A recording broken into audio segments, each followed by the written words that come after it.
Some people go through life believing they've missed their chance at love. Roland was one of them, a 52-year-old single father who'd spent decades working himself to the bone, watching life pass by from the sidelines. At a wedding reception, he sat alone at a corner table while couples danced and celebrated around him. Then something unexpected happened. A beautiful woman in an elegant dress walked straight toward him. She leaned close and whispered, "Let's pretend we're together tonight."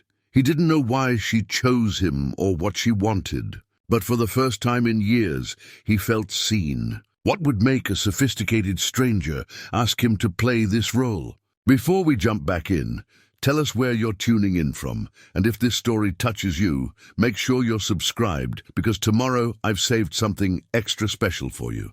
The alarm clock buzzed at 4:30 in the morning, same as it had for the past 20 years. Roland's hand reached out from under the thin comforter and silenced it with practiced efficiency. He lay there for a moment in the darkness, gathering the energy to face another day.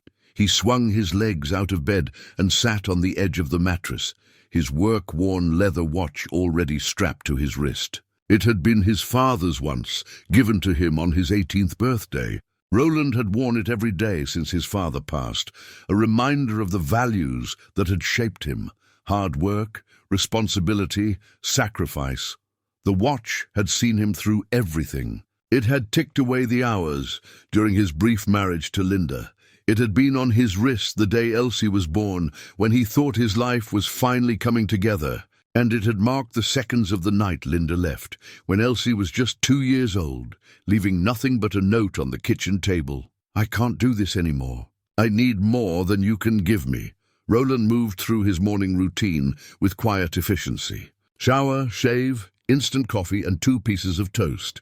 He'd be at the warehouse by 6, moving boxes and loading trucks until 2 in the afternoon. Then he'd grab a quick meal before heading to his evening shift as a night security guard at the office complex downtown. Weekends he picked up handyman jobs, fixing leaky faucets, patching drywall, whatever people needed. It wasn't glamorous, but it had been enough. Enough to keep a roof over their heads, food on the table, and Elsie in good schools. That was all that mattered. The warehouse job was repetitive but honest. Roland appreciated the physicality of it, the way it kept him strong, even as the years added up. His co-workers were good people, men and women who understood what it meant to earn a living with your hands and your back. The second shift at the security desk was quieter, gave him time to think. Sometimes too much time. He'd sit in the lobby of the empty office building and wonder what his life might have been like if things had gone differently, if Linda had stayed, if he'd pursued the apprenticeship he'd wanted, instead of taking whatever jobs paid the bills immediately. But regret was a luxury he couldn't afford. He'd made his choices, and they'd been the right ones for Elsie. That was what mattered. It was a Thursday evening about 2 weeks ago when everything started to shift. Roland had just finished his security shift when his phone rang. Elsie's name lit up the screen. "Hey, sweetheart," he answered, smiling despite his exhaustion. "Dad, are you home yet?" Her voice had that excited lilt that meant she wanted something. 20 minutes later, Elsie was sitting at his small kitchen table, a fancy envelope in her hands. She'd inherited her mother's delicate features, but had Roland's steady, kind eyes. At 24, she was poised and confident in ways he'd never been at that age.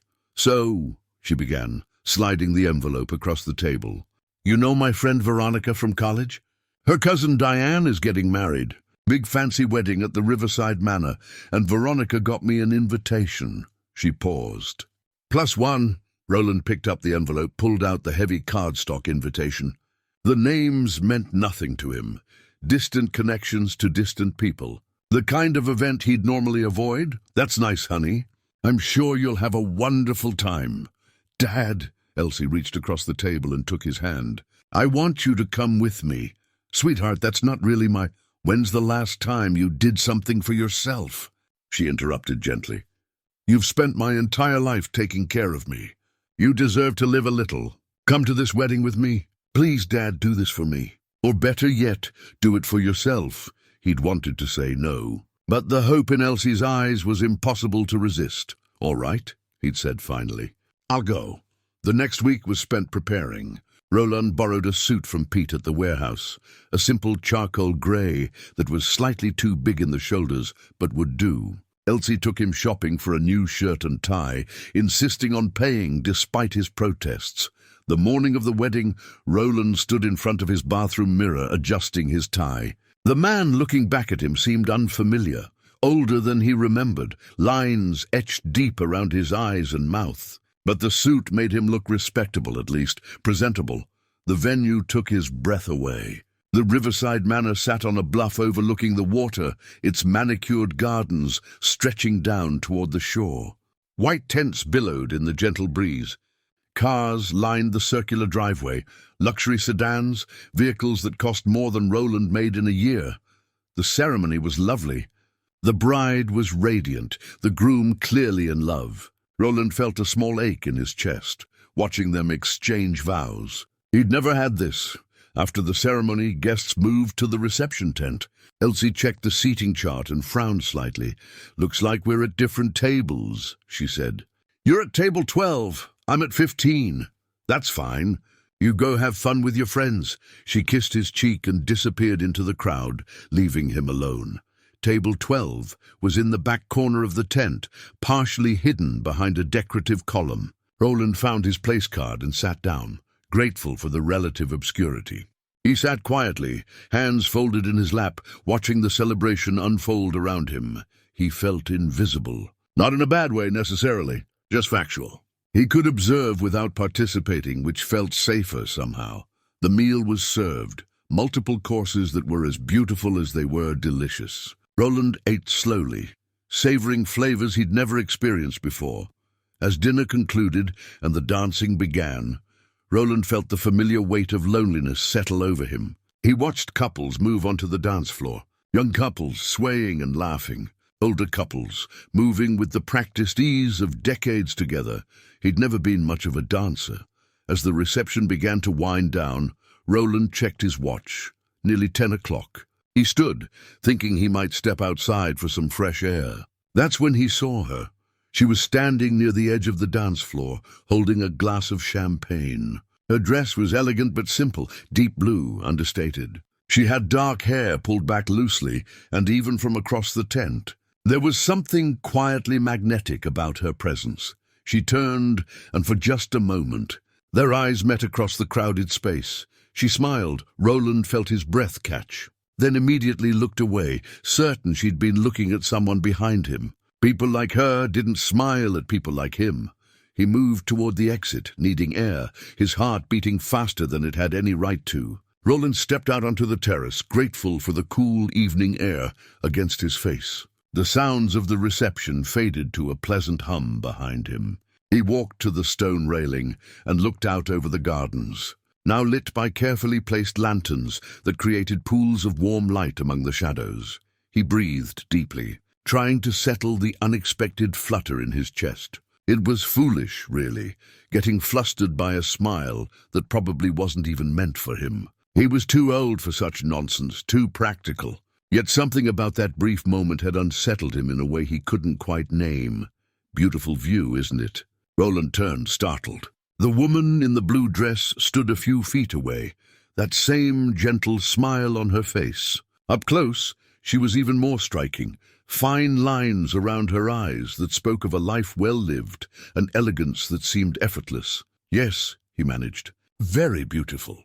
She moved to the railing beside him, maintaining a respectful distance. "I needed some air." These events can be overwhelming. They can, Roland agreed, unsure what else to say. She wore simple pearl earrings that caught the lantern light. No other jewelry, no ostentatious display. Just those pearls, and the quiet confidence of someone comfortable in her own skin. "I'm Celeste," she said, extending her hand. "Roland." Her hand was soft, but her grip was firm. They stood in companionable silence for a moment, both looking out at the gardens. Roland felt he should say something, make conversation, but his mind had gone blank. It had been so long since he'd talked to a woman like this, socially, without the buffer of work or parental duties. "Are you with the bride or groom?" Celeste asked. "Neither, really. My daughter's friend is in the wedding party. I'm just the plus one. He gave a self-deprecating smile. Somewhat reluctantly, if I'm honest. I understand that feeling. She took a small sip of her champagne. I'm a distant relation of the groom's family. So distant I had to check the family tree to figure out exactly how we're connected. Roland found himself relaxing slightly. That makes two of us feeling out of place then. Perhaps that's why I noticed you, Celeste said quietly. You had the same look I imagine I do, present but not quite part of it all. She'd noticed him. The thought sent another unexpected flutter through his chest. I tend to keep to myself at these things, Roland admitted. I'm not much for small talk or crowds. Neither am I, truly. Celeste turned to look at him directly. Though I've gotten better at pretending over the years, there was something in her voice, a hint of weariness, of wearing masks for so long they'd become second nature. Roland recognized it because he wore his own masks every day. The capable worker, the devoted father, the man who had everything under control even when he didn't. Before he could respond, laughter erupted from inside the tent. They both glanced back to see a group of guests gathering for what looked like another round of toasts. Celeste sighed softly. I suppose we should head back in. I suppose so. But neither of them moved. Roland, Celeste said after a moment, her voice quieter now. I'm going to ask you something unusual, and please feel free to say no. He looked at her. Curious and slightly apprehensive. I've been at this wedding for 3 hours, and in that time I've been approached by no fewer than 7 different men, each trying to impress me or make connections or... She paused, choosing her words carefully. Let's just say their interest felt transactional rather than genuine. Roland wasn't surprised. A woman like her would naturally attract attention. I'd like to enjoy the rest of the evening without those interruptions, she continued. And I noticed you seemed content in your solitude, which I respect and understand. But I thought perhaps... She met his eyes directly. Would you be willing to pretend we're together? Just for tonight. It would give me a reprieve, and you wouldn't have to sit alone at your table. We could keep each other company, 2 outsiders navigating this together.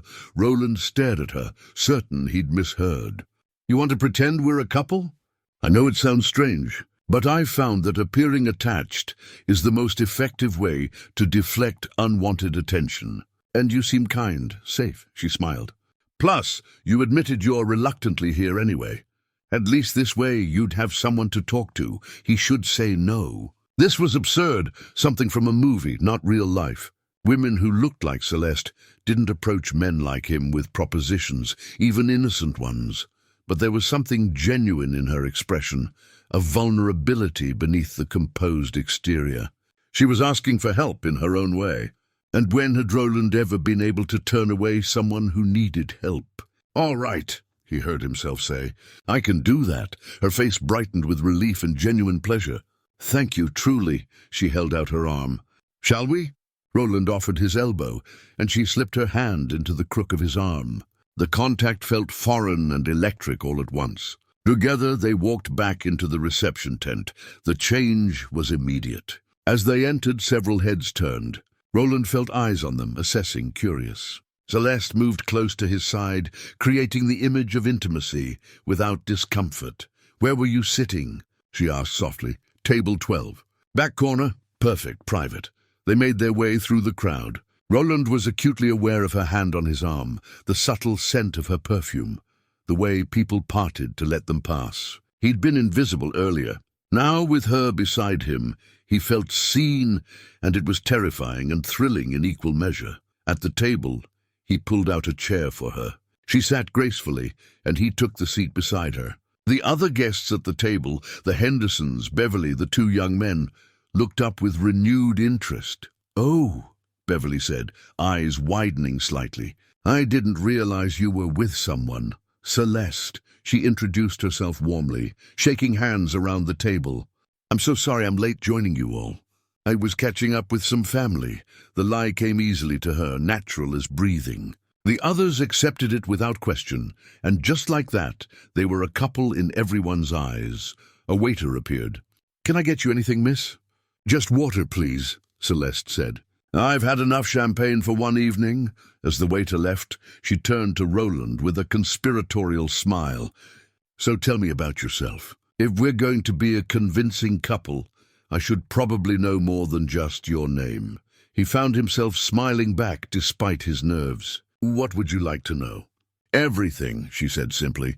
"Start anywhere," so he did. Tentatively at first, then with growing ease. He told her about Elsie, about raising her alone, about his work. He kept it simple, not dwelling on the hardships or the lonely nights. But Celeste listened with genuine attention, asking questions that showed she was truly interested. "Your daughter is lucky to have you," she said at one point. "A father who sacrificed so much to give her a better life. I just did what any parent would do." "No," Celeste said firmly but gently. "Not any parent. A good parent. There's a difference." The sincerity in her voice touched something deep in Roland's chest. When had someone last acknowledged what he'd done? When had anyone looked at his life and seen value rather than just a man getting by? "What about you?" he asked, deflecting from his own discomfort with praise. "What do you do?" "I work in business," she said, a practiced vagueness to her tone. "Investments, property management, that sort of thing. It keeps me busy and traveling quite a bit." "That sounds interesting." "It can be.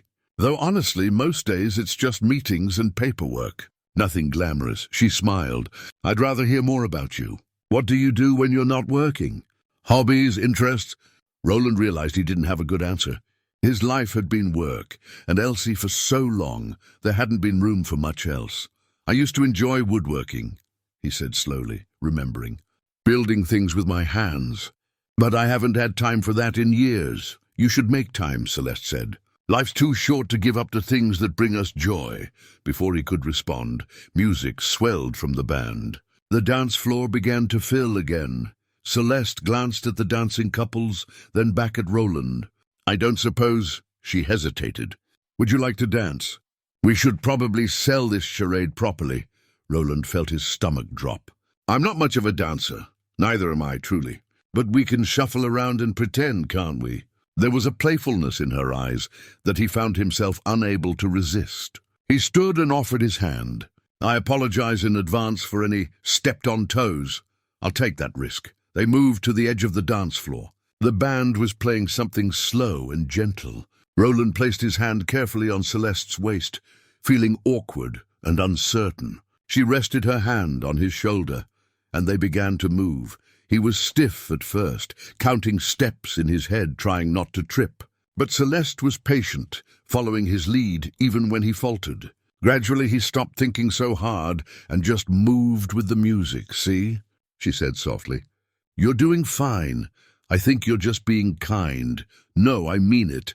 You're doing better than half the people out here."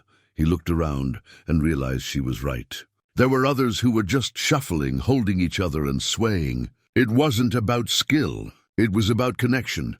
"May I ask you something?" Roland said. "Of course. Why me?" "You could have asked anyone to help you with this." Celeste was quiet for a moment, considering.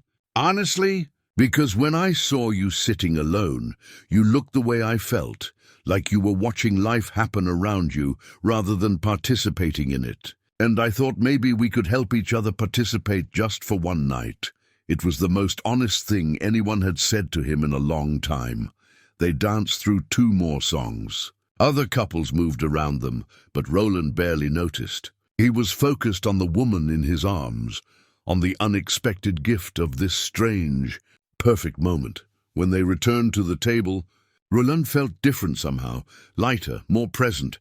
Across the tent he spotted Elsie watching them. Her eyes were wide with surprise and was that delight. She caught his gaze and gave him an enthusiastic thumbs up. He felt heat rise to his face, but couldn't help smiling. "Your daughter?" Celeste asked, following his gaze. "Yes, she looks shocked." "In a good way, I hope?" "I think so." As the evening progressed, Roland found himself relaxing more than he had in years. He and Celeste talked about everything and nothing, books they'd read, places they'd like to visit someday, small observations about the wedding and its guests. She had a dry sense of humor that caught him off guard and made him laugh. When a particularly pompous man approached their table, Clearly intent on speaking with Celeste, Roland instinctively reached over and took her hand. The man noticed, smiled tightly, and moved on. "Thank you," Celeste whispered. "Any time." By the time the reception began winding down, Roland had almost forgotten this was pretend. It felt real, the conversation, the laughter, the comfortable silences. It felt like something he'd been missing without knowing it. As guests began gathering their things and saying goodbyes, Celeste turned to him. "Roland, I want to thank you. This evening was, well, it was lovely. You made what could have been tedious into something genuinely pleasant. I should be thanking you," he said. "I came here tonight expecting to sit alone and count the minutes until I could leave. Instead," he paused, searching for words, "instead I had one of the nicest evenings I can remember." She smiled, and there was something wistful in it. "Would you like to walk me to my car?" "I'd be happy to." They made their way out of the tent into the cool night air. The parking lot was half empty now, guests departing in clusters. Celeste led him to a sleek sedan, nice but not ostentatious. She unlocked it but didn't immediately get in. "Roland," she said softly, "I know this was supposed to be pretend, but I want you to know, the conversation, getting to know you, that part was real for me." His heart was racing. "It was real for me too." She reached into her small purse and pulled out a pen, then took his hand gently and wrote a phone number on his palm. "If you'd like to see me again, without the pretense this time, call me." She met his eyes. "No pressure." "But I'd like that very much." Roland stared at the numbers on his palm, barely visible in the parking lot lights. "You're serious." "Completely." "I don't understand why—" he started, but she placed a finger gently on his lips. "Because tonight, you treated me like a person, not a commodity. Because you made me laugh. Because I haven't enjoyed someone's company this much in longer than I care to admit." She lowered her hand. "Is that reason enough?" It should have been, but doubt still gnawed at him, the old familiar voice saying this was too good to be true. "Call me," she said again, opening her car door. "Please?" Then she was gone, driving away into the night, leaving Roland standing in the parking lot with a phone number on his palm and a feeling in his chest he hadn't felt in decades. Roland sat at his kitchen table 3 days later, staring at the napkin where he'd carefully copied Celeste's phone number. He'd transferred it from his palm that same night, not wanting to risk the numbers fading or smudging. The napkin sat beside his morning coffee, a quiet reproach to his cowardice. 3 days, 72 hours of picking up the phone and setting it down again, of dialing the first 3 digits and then disconnecting, of crafting and discarding mental scripts of what he might say. The morning sun streamed through his small kitchen window, dust motes dancing in the light. His shift at the warehouse started in an hour, but he couldn't seem to move. He just sat there, coffee growing cold, staring at 10 digits that felt like a bridge to another world.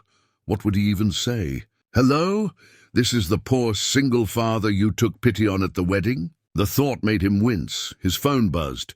"Elsie, did you call her yet?" The text was direct, no preamble. Roland typed back, "How do you know there's a her to call?" 3 dots appeared immediately. Then, "Dad, I saw you two together. I saw the way you smiled. I haven't seen you smile like that since ever, maybe. So did you call her?" He set the phone down without responding. Elsie knew him too well. Another buzz. "You're afraid, I get it. But you deserve this. You deserve someone who makes you smile like that. Call her." Roland picked up the napkin, held it up to the light, as if the numbers might reveal some hidden message, some assurance that this wasn't a terrible mistake waiting to happen. His ex-wife's voice echoed in his memory. Those final cutting words before she left. "You're too boring, Roland. Too simple. You'll never be enough for anyone who wants more from life." 22 years, and those words still had power over him. But then he remembered Celeste's smile. The way she'd listened when he talked about Elsie, about his work, about the small details of his life. The way she'd said, "You made me laugh," as if that was something precious, before he could talk himself out of it again. Roland picked up his phone and dialed. It rang once, twice. On the 3rd ring, he almost hung up. Then, "Hello?" her voice warm and slightly breathless, as if she'd rushed to answer. "Celeste, this is Roland. From the wedding." His voice came out steadier than he felt. "Roland." He could hear the smile in her voice. "I was hoping you'd call. Were you?" He couldn't keep the surprise from his tone. "I wasn't sure. I thought maybe... You thought maybe I was just being polite." "It wasn't a question. Something like that. I don't give my number to people I'm just being polite to," Celeste said gently. "I gave it to you because I meant what I said. I'd like to see you again." Roland felt his shoulders relax. Tension he hadn't realized he was carrying releasing. "I'd like that too. Are you free this Saturday? Maybe we could meet for coffee? Something simple. Coffee sounds perfect." Then, because he needed to be honest, "I should tell you I don't have a lot of experience with this. Dating, I mean. It's been a very long time." "For me too," Celeste said quietly. "We'll figure it out together. No expectations, no pressure. Just coffee and conversation." They made plans to meet at a small cafe downtown, a place called the Daily Grind, that Roland passed on his way to his security job, but had never been inside. Saturday at 2 in the afternoon. When he hung up, Roland realized his hands were shaking. But it was a good kind of shaking, the kind that came from stepping off a cliff and discovering you could fly. The next 3 days passed in a blur of nervous anticipation. Roland found himself distracted at work, catching himself smiling at random moments. His co-workers noticed. "You win the lottery or something?" Pete asked, grinning. "Something like that," Roland replied. Saturday morning he woke early despite having stayed up late at his security shift. He showered, shaved carefully, and stood in front of his closet trying to decide what to wear. Most of his clothes were work clothes, functional, worn, nothing special. He settled on his best jeans and a button-down shirt Elsie had given him last Christmas, still crisp because he'd rarely had occasion to wear it. Elsie called at noon. "Big date today, right?" "How did you—" "Dad, you're terrible at keeping secrets. You've been walking around like a teenager for 3 days," he laughed despite himself. "Is it that obvious?" "Completely." "Where are you taking her?" "The Daily Grind, just coffee, perfect. Simple, casual public, so there's no pressure." "Good choice. I didn't really choose it," she suggested. "Dad," Elsie's voice turned serious, "stop second-guessing everything. She asked to see you again. She gave you her number. She wants to be there. Just be yourself, okay? That's who she liked at the wedding. What if myself isn't enough?" The silence on the other end stretched long enough that Roland thought the connection had dropped. Then Elsie spoke, her voice thick with emotion. "Dad, you raised me by yourself while working 3 jobs. You never missed a parent-teacher conference or a school play. You taught me what real love looks like, the kind that shows up day after day, even when it's hard, even when you're exhausted. If that's not enough for her, then she's not the right person. But I think she is. I saw the way she looked at you." Roland's throat tightened. "Thank you, sweetheart. Go get ready.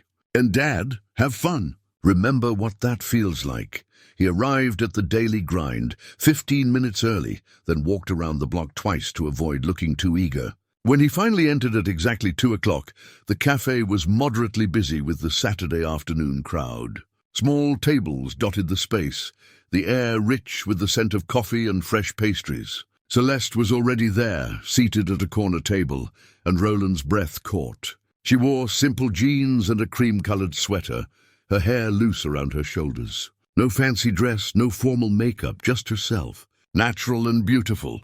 She looked up as he approached, and her face lit up with genuine pleasure. "Hi," she said, standing. "Hi." He felt suddenly awkward, unsure if he should hug her, shake her hand, or just sit down. She solved the problem by stepping forward and embracing him briefly. A warm welcome that felt neither too intimate nor too distant. She smelled like vanilla and something floral. "I already ordered," she said as they sat. "Hope you don't mind. I was a little nervous and needed something to do with my hands." "You were nervous?" The admission surprised him. Of course. First dates are always nerve-wracking, aren't they? The word date sent a small thrill through him. This was real. This was happening. A barista brought over 2 coffees. "Black, right?" Celeste said. "I took a guess based on the wedding." Perfect. He was touched that she'd remembered, had paid attention to such a small detail. They sat for a moment, both holding their cups, smiling at each other with the slightly awkward awareness of new connection. "So," Celeste said, "tell me about your week." It was such a simple question, but Roland found himself relaxing into it. He told her about work, about a complicated shipment that had arrived wrong and taken hours to sort out, about Mrs. Chen's cat getting stuck in a tree and how he and Mr. Kowalski had rescued it with a ladder and some patience. Small stories, ordinary moments from an ordinary life, but Celeste listened as if every word mattered. She asked questions, laughed at his descriptions of the warehouse supervisor's creative cursing, sympathized with his frustration over the late-night cat rescue. "Your turn," Roland said. "Tell me about your week." Celeste's expression shifted slightly, became more guarded. "Meetings, mostly. I had to fly to Seattle for a few days. Business matters that needed attention. Seattle's supposed to be beautiful. I'm sure it is. I saw mostly hotel conference rooms and my laptop screen." She smiled ruefully. "Not exactly glamorous. What kind of business are you in exactly?" "Property management and investments." It's complicated and honestly quite boring. I'd much rather talk about something else." She leaned forward slightly. "Tell me about Elsie. How does it feel now that she's grown and starting her own life?" The deflection was smooth, but Roland noticed it. There was something she wasn't saying about her work, some detail she was keeping to herself. But he understood the need for privacy, for keeping certain parts of yourself protected until you knew someone better. So he told her about Elsie instead, about the pride he felt watching her succeed, mixed with the bittersweet recognition that she didn't need him the way she once had. "That's the goal, isn't it?" Celeste said softly. "To raise them to fly. But it doesn't make watching them go any easier. You sound like you understand that. Do you have children?" "No." Something flickered across her face. Regret, perhaps, or old grief. "I've never been married, never had that opportunity. It's one of my few regrets in life." "There's still time," Roland offered. "Maybe, though I've learned that some paths close while others open. The key is appreciating the path you're on." She met his eyes. "Which is why I'm grateful to be sitting here with you right now." The directness of it, the sincerity, made Roland's heart race. They talked for 2 hours. The conversation flowed from topic to topic, books they'd read, movies they'd seen, childhood memories and dreams deferred. Celeste mentioned loving art museums, but rarely having time to visit them. Roland admitted he'd never been to one, but would like to try. "Then we should go together," Celeste said. "There's a wonderful exhibit at the Riverside Museum right now. Modern landscapes. I'd like that." When the cafe began to close for the day, they realized with surprise how much time had passed. Outside, the late afternoon sun cast everything in golden light. They stood on the sidewalk, neither quite ready for the afternoon to end. "Can I walk you to your car?"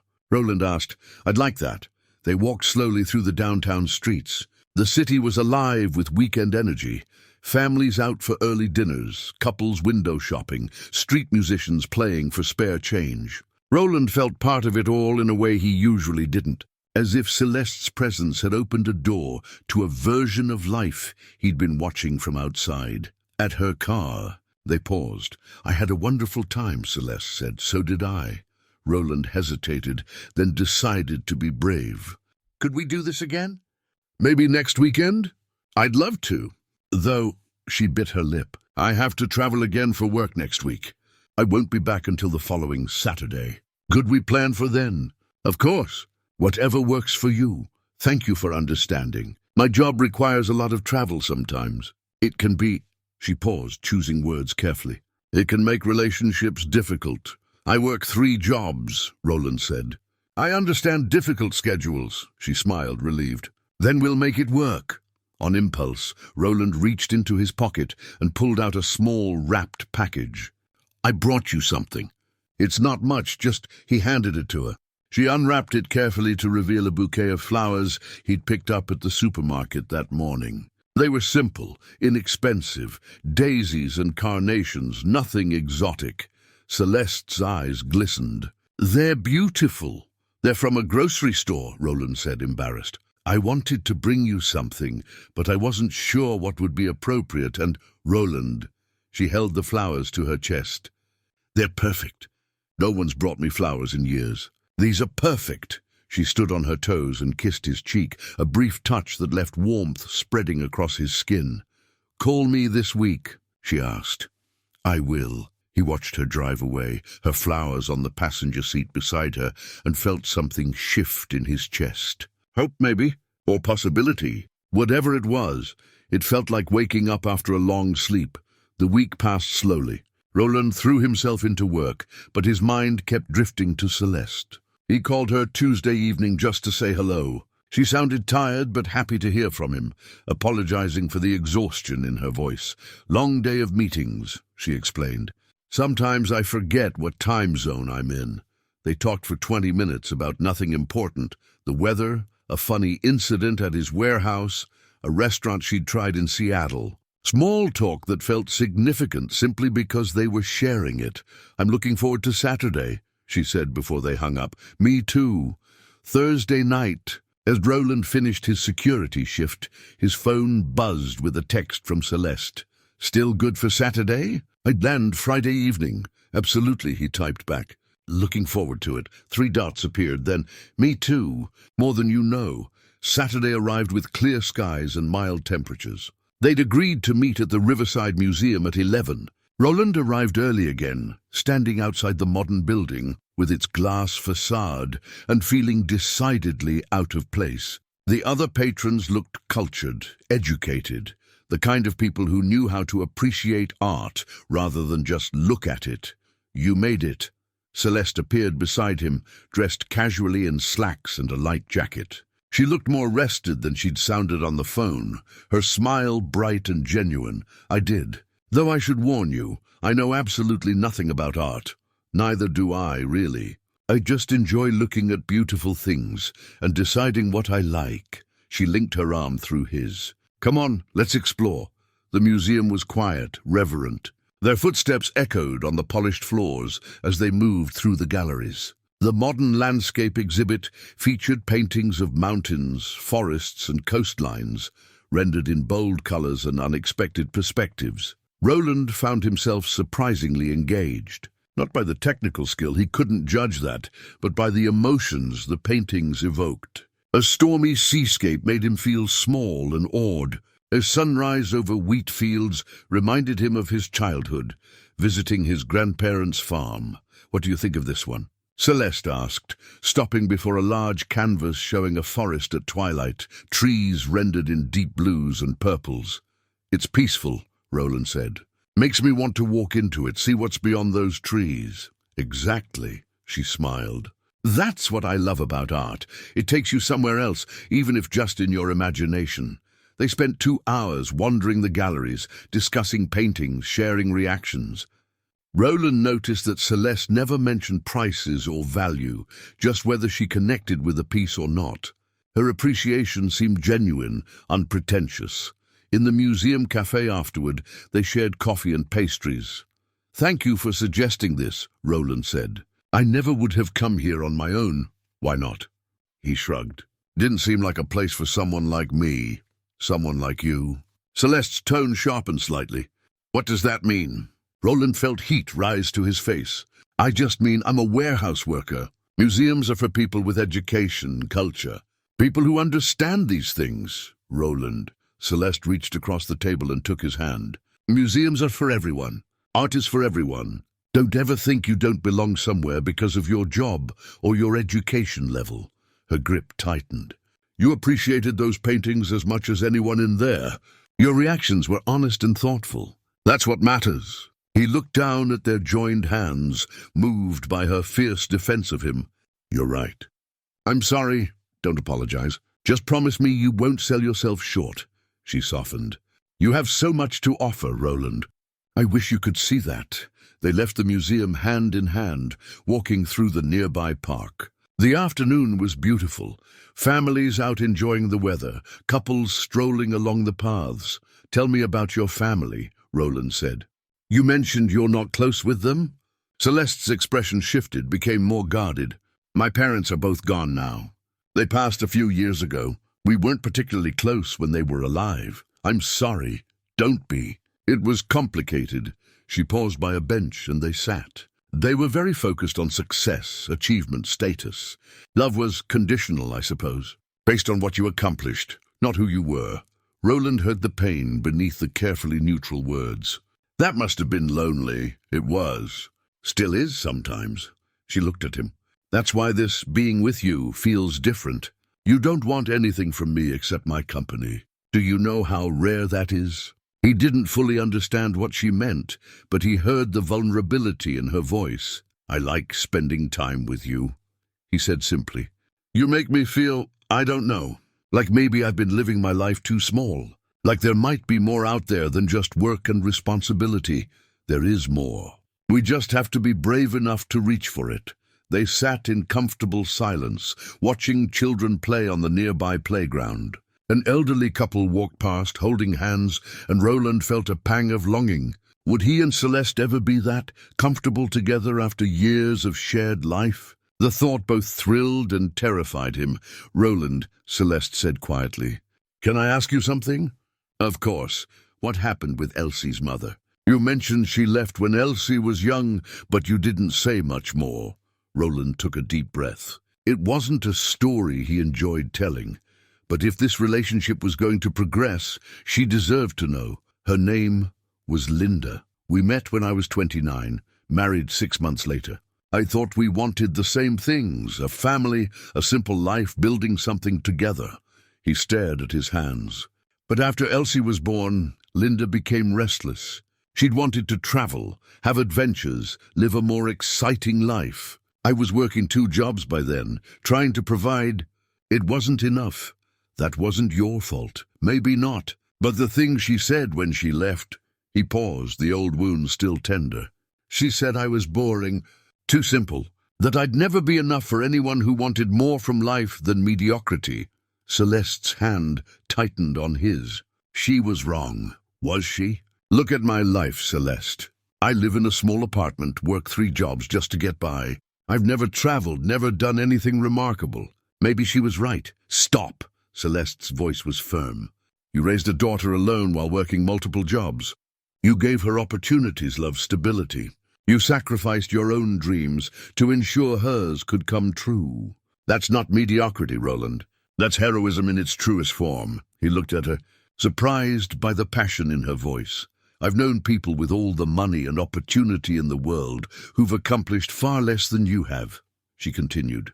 Success isn't measured in bank accounts or exotic vacations.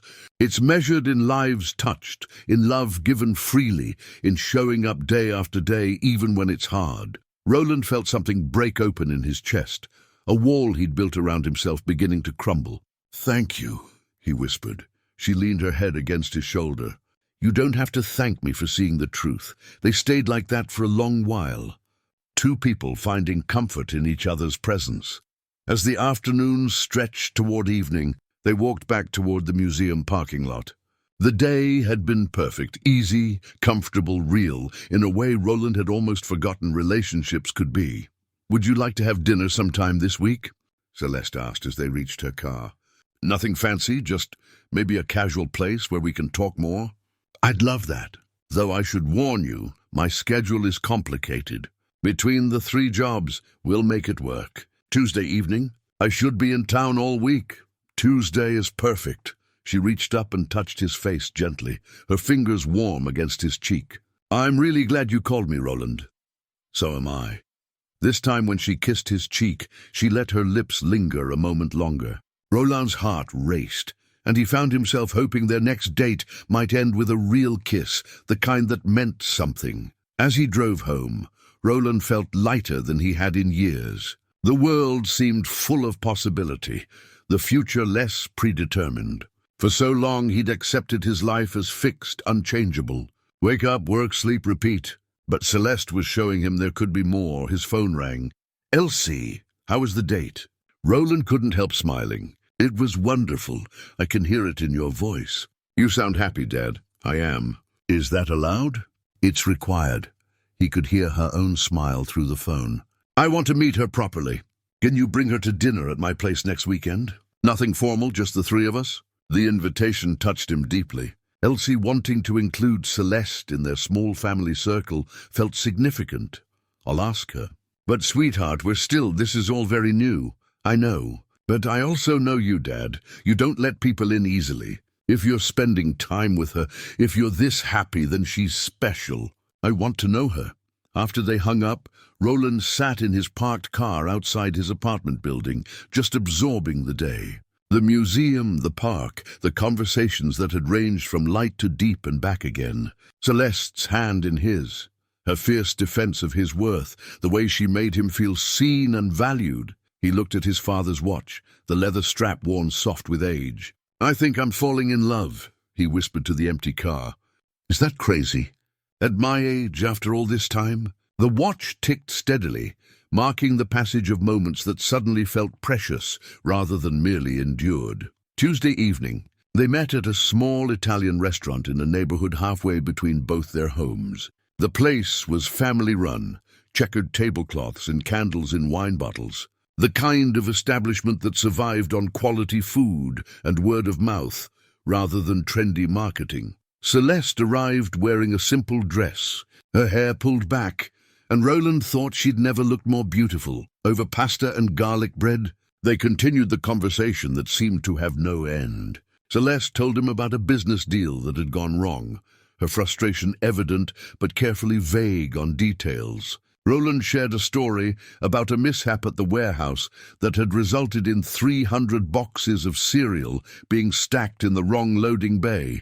We spent half the day moving them one by one, he said, laughing. Pete was cursing in languages I don't think actually exist. Celeste laughed too, that genuine, unguarded laugh he was coming to treasure. I have a question, Roland said as their plates were cleared. And you can say no, but Elsie wants to meet you properly. She's invited us both to dinner at her place next Saturday. Would you be comfortable with that? Celeste's eyes widened slightly. Meeting your daughter officially, that's a big step. It is. And I'll understand if it's too soon. If you'd rather wait, I'd love to, Celeste interrupted. I'm honored that you'd want me to meet her. She's the most important person in my life. If this, he gestured between them, if this is going to be something real, then she should know you. This is real for me, Roland. Celeste reached across the table. Is it real for you? He took her hand. Yes, very real. Then I'd be happy to meet Elsie. Outside the restaurant, under the glow of streetlights, Roland found the courage he'd been building all evening. As they said goodnight, he cupped Celeste's face gently in his hands. Can I kiss you? He asked, voice barely above a whisper. Her answer was to lean in and close the distance between them. The kiss was soft, tentative at first, then deeper as they both relaxed into it. Roland felt the world narrow to just this moment, her lips on his, her hand resting over his heart, the rightness of it all settling into his bones. When they pulled apart, both were breathing harder. I've been wanting to do that since the wedding, Roland admitted. Me too. They stood there, foreheads touching, smiling like teenagers who just discovered something wonderful. I'll see you Saturday, Celeste said. I'll count the days.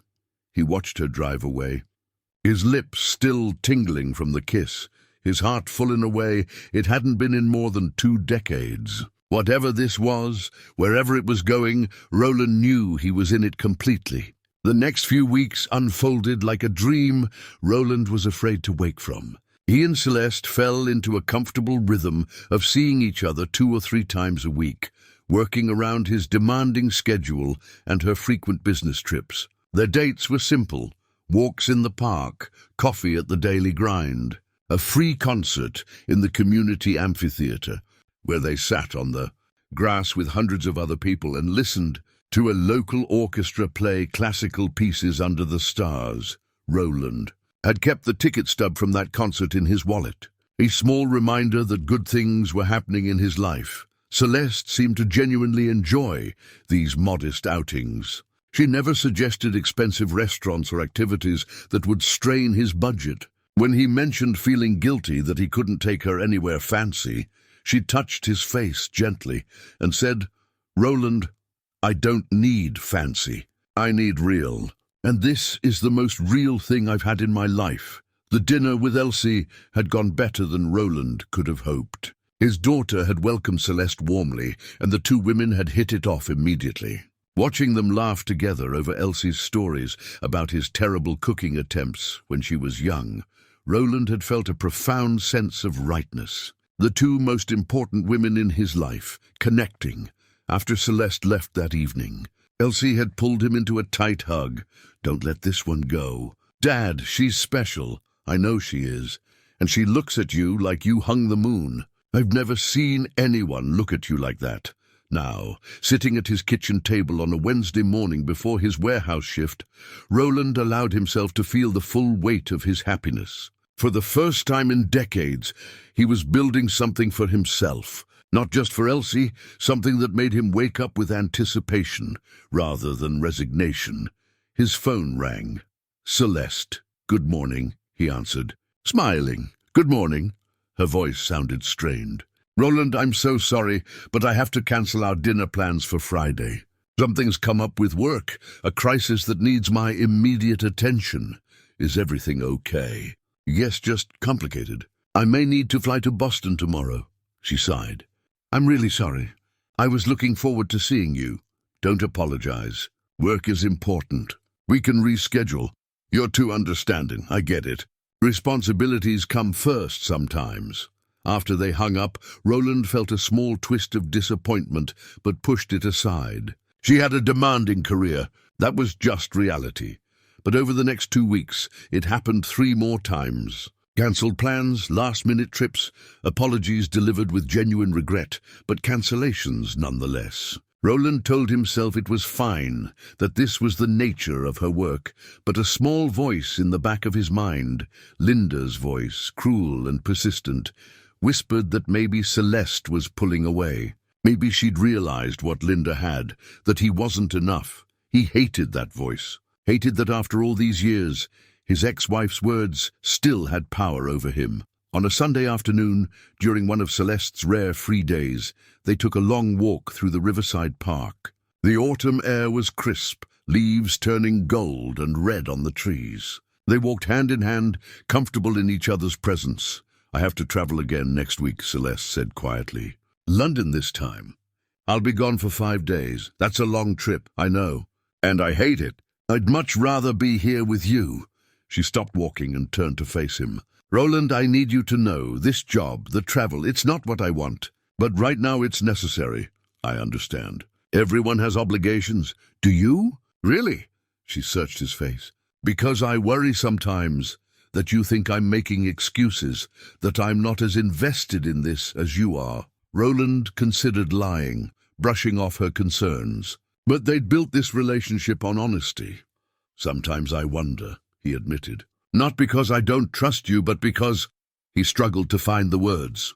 "I've been left before, Celeste, for not being enough. And when you cancel plans, when you're gone for days at a time, that old fear creeps in." Celeste's eyes filled with tears. "I'm not Linda. I'm not leaving you. I know that up here." He tapped his head. "But getting my heart to believe it is harder." She pulled him close, her arms tight around him. "I'm falling in love with you, Roland. These trips, these cancellations, they kill me. Every time I have to get on a plane instead of being with you, it feels wrong. But I promise you, I'm not going anywhere. Not unless you want me to." "I don't want you to go anywhere," he whispered into her hair. "I'm falling in love with you too." They stood there in the middle of the path, holding each other while joggers and cyclists passed around them. When they finally pulled apart, both had tears on their faces. "When I get back from London, let's go away for a weekend," Celeste said. "Just the two of us. Somewhere quiet, where we can focus on each other without interruptions." "I'd like that. Though I'll need to arrange time off work. I'll cover it. Please let me do this for you." Roland wanted to protest, to insist on paying his own way. But he saw how important this was to her, how much she needed to do something tangible to show her commitment. "Okay," he agreed.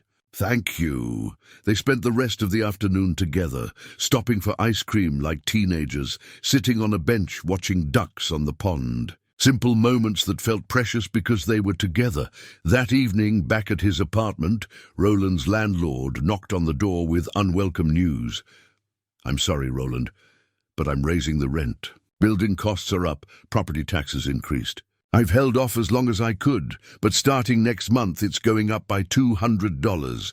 $200.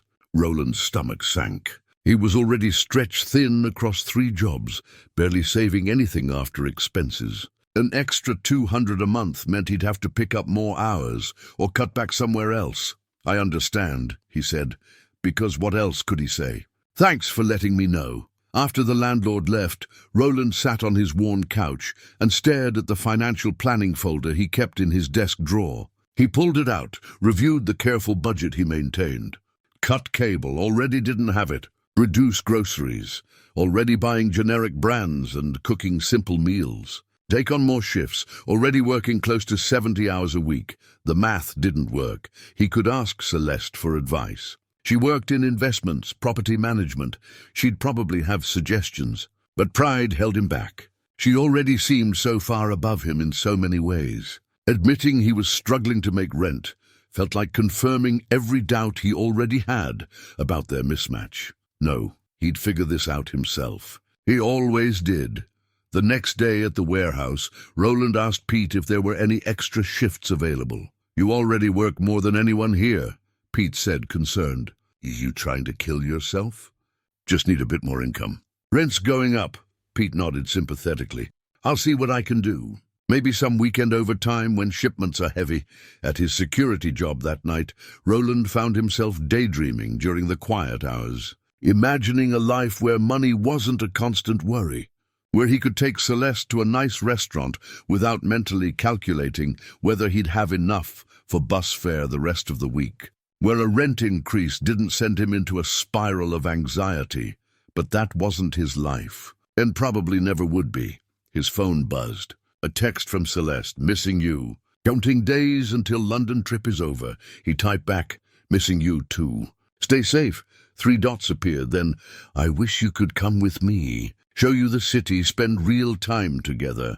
Roland looked at the text, at the impossibility of it. Take time off from 3 jobs? Afford a plane ticket to London? It might as well be the moon. Someday, he typed, though he didn't believe it. The following week passed slowly without Celeste. They talked on the phone when her schedule allowed, the time difference making connections difficult. Roland threw himself into work, picking up the extra shifts Pete had found, pushing his body to its limits. On Wednesday, during his warehouse shift, he made a mistake. Distracted by exhaustion, he miscalculated the weight distribution on a pallet.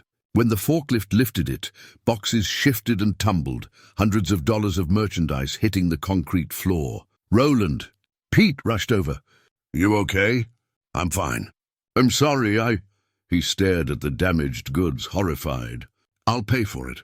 Take it out of my check. Accidents happen. Don't worry about it. But man, you look dead on your feet. When's the last time you slept a full night? Roland couldn't remember. Go home early today, Pete said firmly. Get some rest. I mean it, Roland wanted to argue, but knew Pete was right.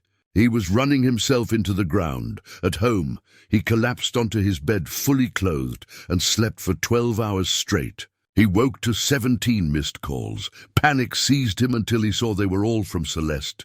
He called her back immediately. Roland! Thank God. I was about to call the police. You never answered. You always answer. I'm sorry. I was sleeping. Worked a long shift and just crashed. Are you okay? You sound exhausted. I'm fine. Just tired. You're working too hard. Concern filled her voice. Roland, please take care of yourself. I need you healthy and whole. I will. I promise. But after they hung up, Roland looked around his small apartment. The water stain on the ceiling he couldn't afford to fix. The furniture he'd bought second-hand years ago. The careful budget that never quite stretched far enough. And he wondered how long someone like Celeste would be satisfied with someone like him. The doubts crept in like shadows, whispering that this happiness was temporary, that eventually she'd see what Linda had seen, a simple man leading a simple life, unable to provide anything extraordinary. When Celeste returned from London, they met at their usual cafe. She looked tired from travel, but lit up when she saw him. They embraced, and Roland breathed in her familiar scent, letting himself believe just for a moment that everything would be okay. I missed you so much. she said against his shoulder. "I missed you too." They sat, hands linked across the table, just looking at each other. "Tell me everything," Roland said. "How was London?" Celeste talked about meetings, about walking through Hyde Park early one morning, about fish and chips that were surprisingly good. But there was something in her voice, a careful editing, details kept vague. "You never really talk about your work," Roland observed gently. "Not specifically." She tensed slightly. It's complicated and honestly quite boring. Contracts and negotiations and legal details that would put you to sleep. I wouldn't be bored. I like hearing about your life, all of it. I know, and I appreciate that. But can we talk about something else? I spend all week dealing with work. When I'm with you, I want to focus on us." It was reasonable. But something nagged at Roland, a sense that she was holding something back. Not maliciously, he didn't think that. But there was a wall there, a part of her life she kept carefully separated from what they shared. Still, he let it go. Everyone was entitled to privacy, especially in a relationship still so new. "The weekend away," Celeste said, brightening. "I found a perfect place. A small bed and breakfast upstate, right on a lake. Quiet, beautiful, no distractions. What do you think?" "It sounds wonderful. I already made a reservation for 3 weeks from now. Is that enough time to arrange your schedule?" Roland did quick mental calculations. He'd need to swap shifts, maybe lose some income, but it would be worth it. Time alone with Celeste, away from all the stress and obligations. "I'll make it work," he promised. She reached across and squeezed his hand. "Thank you. I think we need this. Time to just be together, to really connect without constantly being pulled in different directions." As they left the cafe that afternoon, walking through familiar streets hand in hand, Roland pushed down his doubts and fears. Whatever challenges lay ahead, whatever secrets Celeste kept, they'd face them together. That's what people did when they loved each other, and he did love her. Completely, terrifyingly, wonderfully.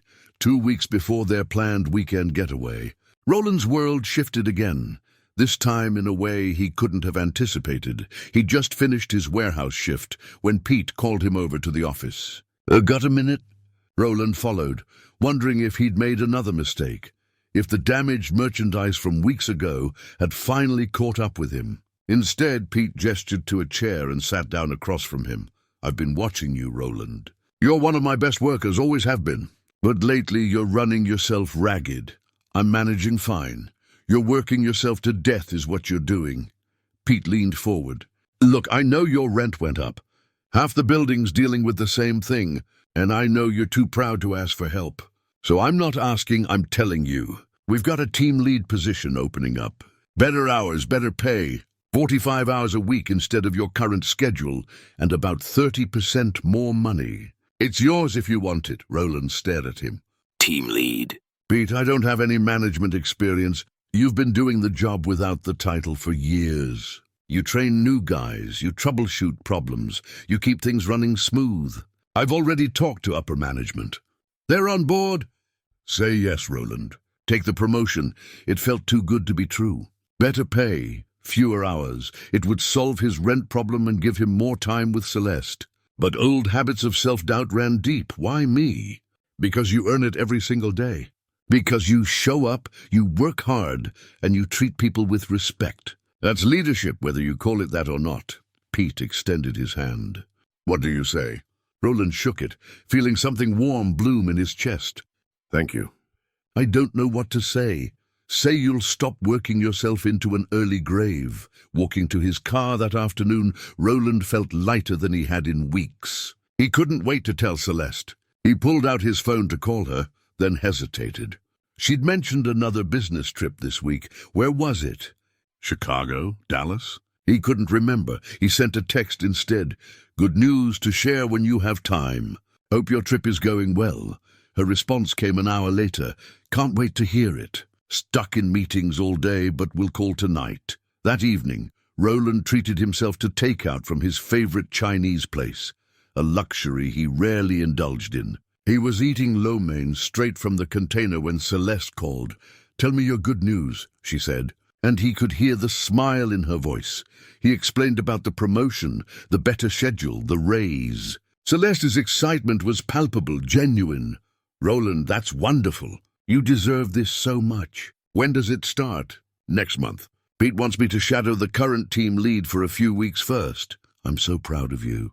Her voice softened. "See? Good things happen to good people." They talked for another hour, easy conversation about everything and nothing. Celeste told him about a restaurant she'd tried that served the worst pasta she'd ever tasted, making him laugh with her dramatic description. Roland shared a story about Mr. Kowalski's latest attempt at growing tomatoes on his balcony, which had resulted in exactly one tiny tomato after 3 months of effort. When they finally said goodnight, Roland felt more content than he could remember.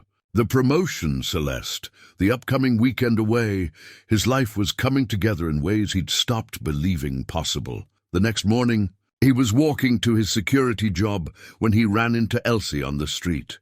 She was coming from a coffee shop near her office, laptop bag over her shoulder. "Dad, what are you doing in this neighborhood?" "Security job is just a few blocks over." "What about you?" "Meeting with a client." "Hey, you look happy." "Really happy." He told her about the promotion. Elsie threw her arms around him right there on the sidewalk. "This is amazing." "Oh my God, Dad, you can finally breathe a little. Maybe even save some money. Maybe even take a real vacation someday. Speaking of which, how are things with Celeste? You two still seeing each other?" "We are. Actually, we're going away for a weekend in a couple of weeks. A bed and breakfast upstate."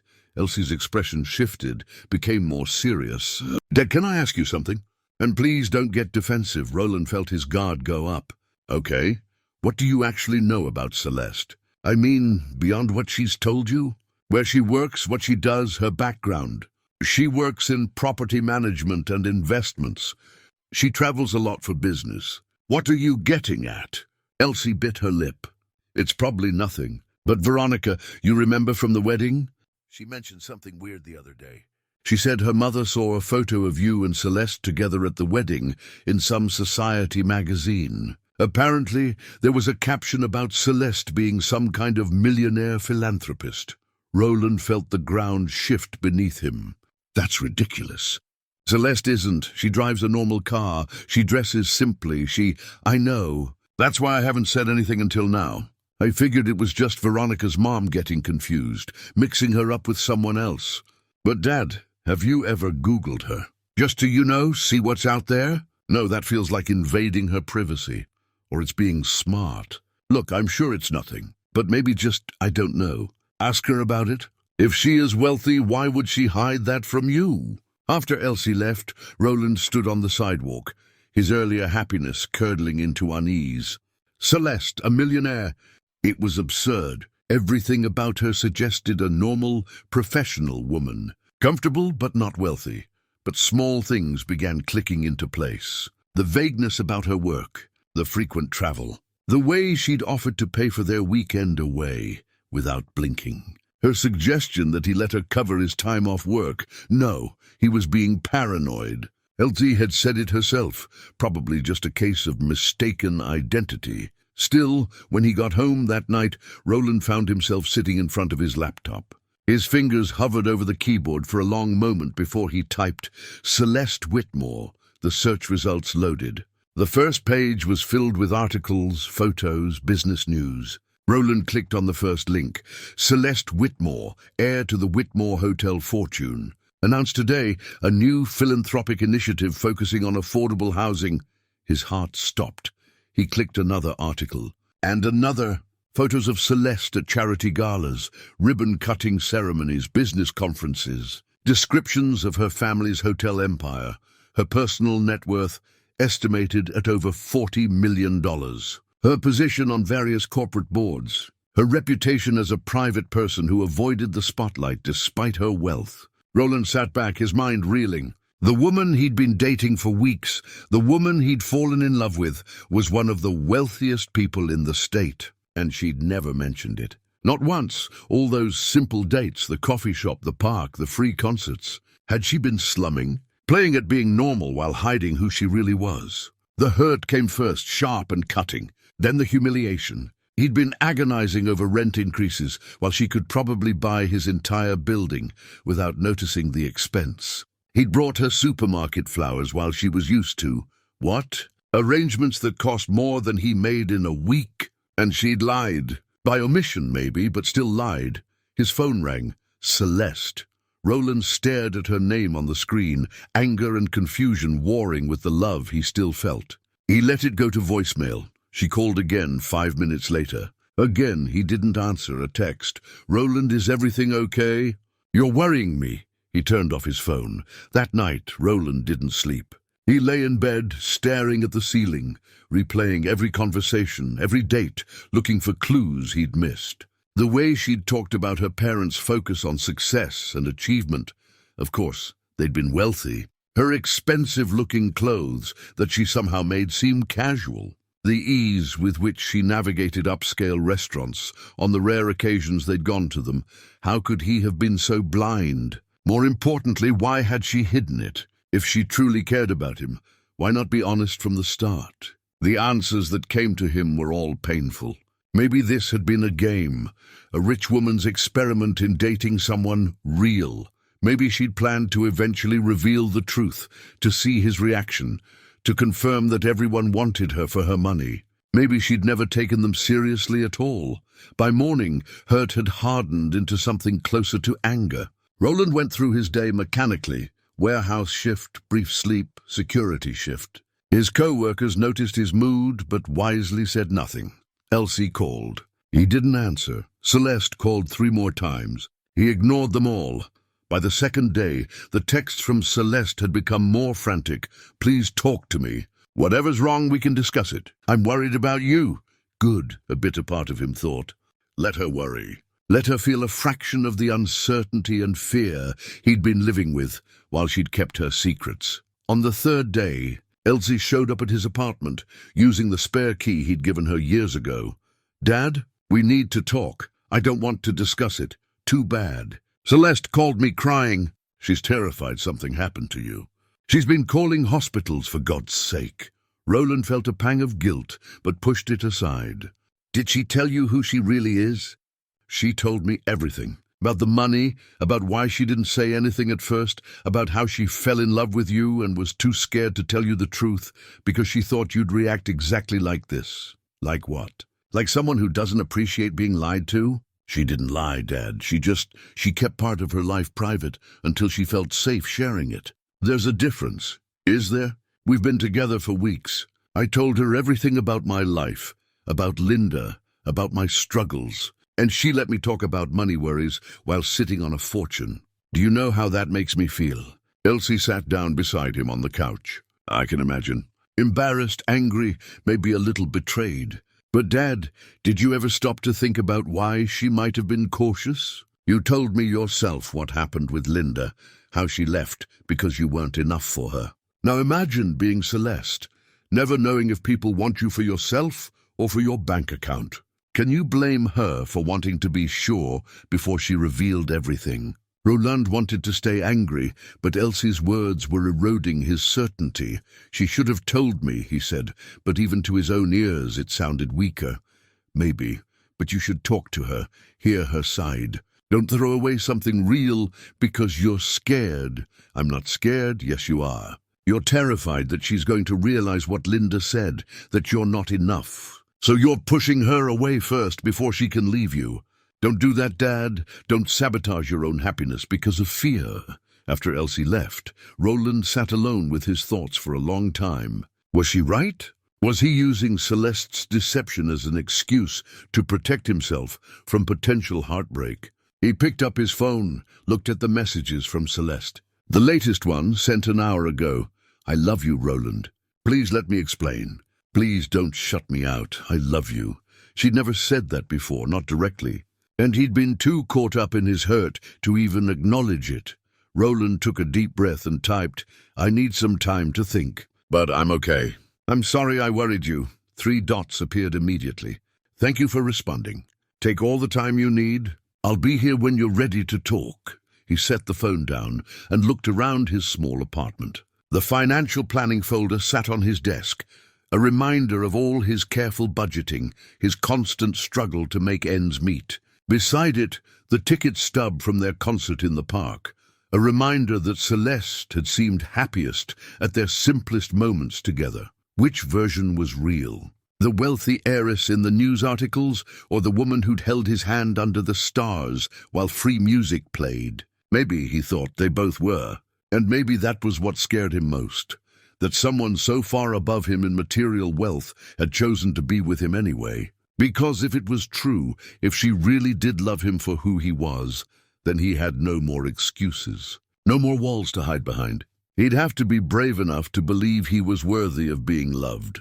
5 days after discovering the truth, Roland finally agreed to meet Celeste. Not at their usual cafe. That felt too intimate, too much like pretending everything was fine. Instead, he suggested a neutral location, a bench in the riverside park where they'd walked together so many times. He arrived early, his stomach churning with anxiety. The autumn air had turned colder, winter approaching. He pulled his jacket tighter and sat down, watching leaves skitter across the path in the wind. Celeste appeared right on time, walking slowly toward him. She looked tired, her face pale, eyes shadowed. When she reached the bench, she stood there uncertainly until Roland gestured for her to sit. They sat in silence for a long moment, both staring at the river. "I'm sorry," Celeste said finally, her voice barely above a whisper. "I should have told you sooner. I know that now. Why didn't you?" Roland kept his voice neutral, not wanting to attack, but needing to understand. She took a shaky breath. "Because I've spent my entire life watching people change when they find out about the money. Friends who suddenly need loans. Men who see dollar signs instead of me. Family members who only call when they want something. The money colors everything, Roland. It becomes the only thing people see, so you thought you'd just hide it forever." "No, I was going to tell you. I kept trying to find the right time, the right way. But the longer I waited, the harder it became. And I was so afraid," her voice broke. "I was so afraid you'd look at me differently. That what we had would change." Roland turned to look at her. Tears were streaming down her face. "When I met you at that wedding, you treated me like a person. Not a bank account, not a connection, not a business opportunity. Just a woman who needed a friend for the evening. Do you know how rare that is? I didn't know I was supposed to treat you any other way." "Exactly. And then we started dating, and you were so genuine, so real. You brought me supermarket flowers like they were the most precious things in the world. You took me to free concerts and cheap cafes, and you never apologized for it because you didn't think there was anything to apologize for. You saw me, Roland. Not my last name, not my bank account. Just me." Her words chipped away at his anger, revealing the hurt beneath. "I told you everything, Celeste. About Linda leaving, about struggling to make rent, about working 3 jobs. I was completely honest with you. And all that time, you were sitting on a fortune that could have solved every problem I mentioned. How do you think that makes me feel?" "Small," she said quietly. "Embarrassed. Maybe a little foolish." "Yes," he admitted. "All of that. I never wanted you to feel that way. That's exactly what I was trying to avoid." She turned to face him fully. "Roland, I don't care about the money difference between us. It's just numbers. It doesn't define your worth or mine. Easy to say when you're the one with the millions." The bitterness in his voice hung between them. Celeste flinched but nodded. "You're right. I can't fully understand how this feels from your perspective. But I need you to understand mine. My parents were wealthy, but their love was conditional. I had to earn it through achievements, through being perfect, through bringing value to the family name. Real affection, genuine connection. I never had that." She pulled out a tissue and wiped her eyes. "When I was 19, a man proposed to me. I thought he loved me. Turned out he'd never even asked what my dreams were, what I wanted from life. He just knew my net worth and saw an opportunity. I've had variations of that happen dozens of times. So yes, I was cautious. Maybe too cautious. But can you understand why?" Roland felt his anger deflating, replaced by something more complicated. He could understand, even if he didn't like it. "What happens now?" he asked. If we try to make this work, everything's different. I can't take you to dinner without wondering if you're silently comparing my cheap pasta to restaurants I can't afford. I can't," he struggled to articulate the fear. "I can't be an equal in this relationship, Celeste. The power imbalance is too great. The power imbalance only exists if we let it. Roland, I don't want your money. I have money. What I want is your time, your attention, your partnership. Those things have nothing to do with bank accounts, but they do. Don't you see? Every decision, every plan, every moment will be colored by this. You could buy me a car on a whim. I saved for months to take you to a decent restaurant. How is that equal? Celeste was quiet for a long moment. When she spoke, her voice was thoughtful, measured. You're right. It's not equal financially. But Roland, you're looking at the wrong kind of equality. Yes, I have more money, but you have things I don't. You raised a daughter alone with grace and love. You've built genuine friendships with your neighbors and co-workers. You find joy in simple things, a free concert, a walk in the park, a cup of coffee. I had to relearn those things through you. She reached for his hand, and after a moment's hesitation he let her take it. I'm not asking you to match my bank account. I'm asking you to share your life with me, to teach me what really matters, to be my partner in the ways that count. She squeezed his hand. Let me help with things when I can, not because you're less than me, but because that's what people who love each other do. They support each other. Roland wanted to believe her. But the voice in his head, Linda's voice, kept whispering that this wouldn't work, that he'd eventually disappoint her, that the gap between their worlds was too wide. Before he could respond, his phone rang. He glanced at it. Elsie. Normally he'd let it go to voicemail, but something made him answer. Dad, where are you? Elsie's voice was tight with stress. The Riverside Park. Why? What's wrong? I need you. Can you come to my apartment? It's important. I'm in the middle of... Please, Dad, I really need you right now. He looked at Celeste, torn. She nodded immediately. Go, she needs you. We can talk later. Roland stood, still holding his phone. I'm sorry. Don't be. Go take care of your daughter.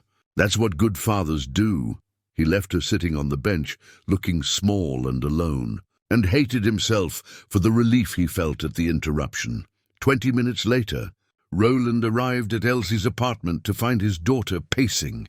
Her phone clutched in her hand. What's going on? Are you okay? I'm fine. But Dad, you need to see this. She pulled up something on her phone and handed it to him. It was a text message thread. Someone named Veronica, Elsie's friend from the wedding, had sent a series of messages. Roland read them, his stomach sinking with each line. My mother is insufferable. She's been gossiping about your dad and Celeste to everyone. Apparently she saw them at Riverside Manor last week, that fancy restaurant downtown. Said your dad looked completely out of place, and Celeste was clearly doing charity work. Her words, not mine. I'm so sorry, Els. I told her to stop, but you know how she is. Another message. She's planning to enlighten poor Roland at the Anderson Charity Gala next month. Says he deserves to know what everyone really thinks about their little romance. I tried to talk her out of it, but she won't listen.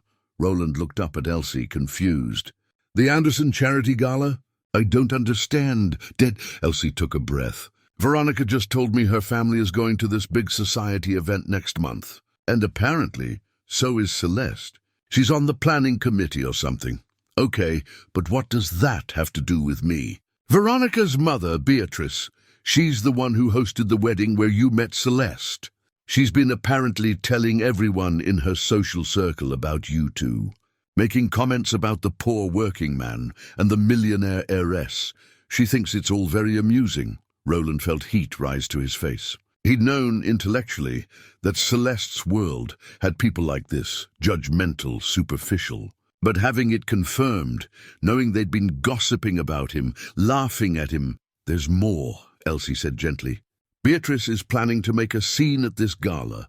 She wants to publicly embarrass Celeste, or you, or both of you. Something about exposing the farce of your relationship. Why would she do that? Because she's a cruel, bored woman who gets her entertainment from other people's pain. But Dad, the point is, you need to talk to Celeste about this. She needs to know what's coming. Roland handed back the phone, his mind racing. Part of him wanted to walk away from all of it, the gossip, the social politics, the world where he'd never belong. But another part, the part that had fallen in love with Celeste, wanted to protect her from this poison. Dad, Elsie touched his arm. What are you going to do? I don't know.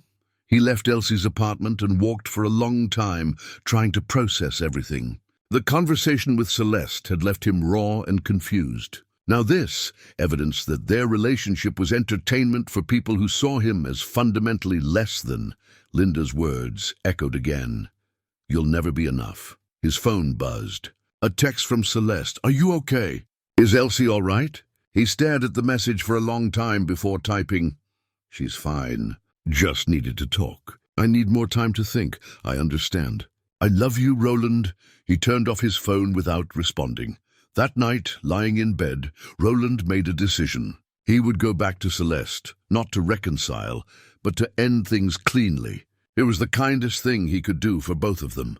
She deserved someone from her own world, someone who could navigate society galas and business dinners without embarrassment. Someone who wouldn't be a source of gossip and mockery. And he deserved, what? A simple life with a simple partner. The thought felt hollow, unsatisfying. Because the truth was, he didn't want simple anymore. He wanted Celeste. He wanted her laugh and her vulnerability and the way she made him feel seen and valued. But wanting wasn't enough. Love wasn't enough. There were practical realities, social realities, that couldn't be overcome by good intentions. He would tell her tomorrow. Let her down gently, wish her well, walk away before either of them got hurt worse. The decision should have brought relief. Instead, it felt like choosing to amputate a healthy limb, necessary perhaps, but devastating. Sleep didn't come that night. Roland lay in the darkness, his father's watch ticking on the nightstand, marking the hours until he would do the hardest thing he'd done since Linda left. He would let Celeste go. For her own good. For both their sakes, even if it broke his heart. Roland called Celeste the next morning, his resolve firm despite the heaviness in his chest. They agreed to meet at the park again, the same bench where so much had already been said and left unsaid. But when he arrived, determined to end things cleanly, he found her holding a stack of papers. Before you say anything, Celeste said quickly. Please read these. She handed him the papers. They were letters, handwritten, dated over the past several weeks. Roland recognized her elegant script immediately. I wrote these, but never sent them, she explained. Every time I tried to tell you the truth about who I am, I'd write it out first. Trying to find the right words the right way. I was a coward, Roland. I kept these instead of being honest with you. Roland sat down and began reading. The first letter was dated 3 days after their coffee date. Dear Roland, today I almost told you about my family's business, about the money. But when you talked about saving up for months just to take Elsie to a nice graduation dinner, I couldn't do it. Not because I was ashamed of you, never that, but because I saw how you lit up talking about that dinner, about the pride you felt being able to give her that moment. I didn't want my wealth to diminish that pride, to make you feel like your sacrifices meant less. They mean everything. The next letter was from after their museum visit. You told me today that you didn't belong in places like that museum. It broke my heart. I grew up in mansions and penthouses, surrounded by expensive art and culture, and I was lonelier than I've ever been. Today, walking through those galleries with you, seeing you appreciate beauty for its own sake, that was the most at home I've felt anywhere. You belong everywhere, Roland. I wish you could see that. Letter after letter, documenting her internal struggle, her growing love for him, her fear of losing him. The last one was dated 2 days ago. I've ruined everything by waiting too long. You know the truth now, and I can see in your eyes that it's changed things between us. You think the money makes us unequal, but you're wrong. You've given me something I never had, genuine connection, laughter, a sense of being valued for who I am rather than what I have. Without you, I'm just wealthy and alone. With you, I'm whole. I love you, Roland. I'm just afraid I realized it too late. Roland's hands trembled as he set down the papers. Celeste was crying silently beside him. I'm not asking you to ignore the money, she said. I'm asking you to see past it to what really matters. We're good together, Roland. We make each other better. Isn't that worth fighting for? He wanted to say yes. Every fiber of his being wanted to pull her close and promise they'd figure it out. But doubt still gnawed at him. There's something else you need to know, he said quietly. He told her about Beatrice, about the planned humiliation at the charity gala, about becoming gossip fodder for her social circle. Celeste's expression hardened. Beatrice has always been spiteful. I should have known she'd do something like this. This is your world, Celeste. These are the people you have to deal with. And he gestured at himself helplessly. I'm just going to be a liability. An embarrassment. You're not an embarrassment. They are. She took his hands. But I understand if you don't want to deal with it. If you want to walk away, I won't stop you. I just need you to know that I'd face 1,000 Beatrices if it meant keeping you in my life. Roland sat in silence, torn between fear and love. I need to think, he said finally. Celeste nodded, wiping her eyes. I understand. But Roland, think about what you really want, not what you think you deserve. Those aren't always the same thing. Over the next few days, Roland found himself caught in an internal war. Part of him wanted to run, to protect himself from inevitable hurt. But another part, the part that had come alive since meeting Celeste, refused to accept defeat so easily. He talked to Elsie, who was unequivocal in her support. Dad, you've spent your whole life putting everyone else first. For once, choose what makes you happy. He talked to Pete at work, who laughed and said, so she's rich. So what, does she treat you well? Does she make you happy? Then what's the problem? Even Mrs. Chen weighed in when she caught him in the hallway.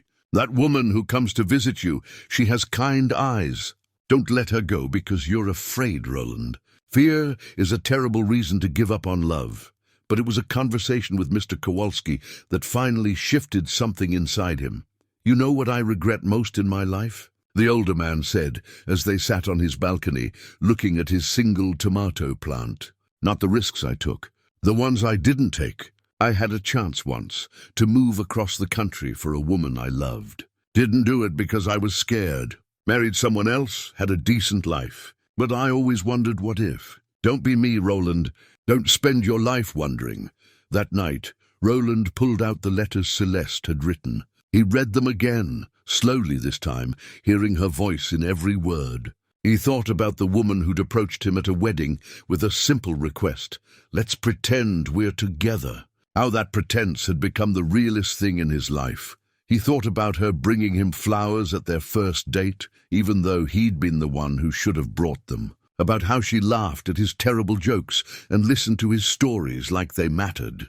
About the way she'd looked at him in the museum, not with pity or condescension, but with genuine respect and affection. The money didn't change who she was. It was just a fact about her life, like his 3 jobs were a fact about his. They both had circumstances they navigated. The question wasn't whether those circumstances were equal. They weren't. The question was whether they could build something meaningful despite them. Roland picked up his phone and called. Celeste, I want to try, he said when she answered.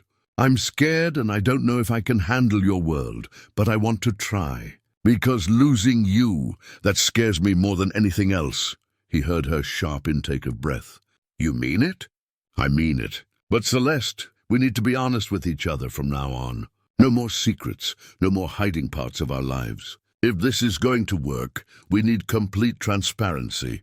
Yes, she agreed immediately. Anything, everything, I'll tell you anything you want to know. And this gala, Beatrice's plan to embarrass us, we face it together, as a couple. Show them we're not ashamed. Are you sure?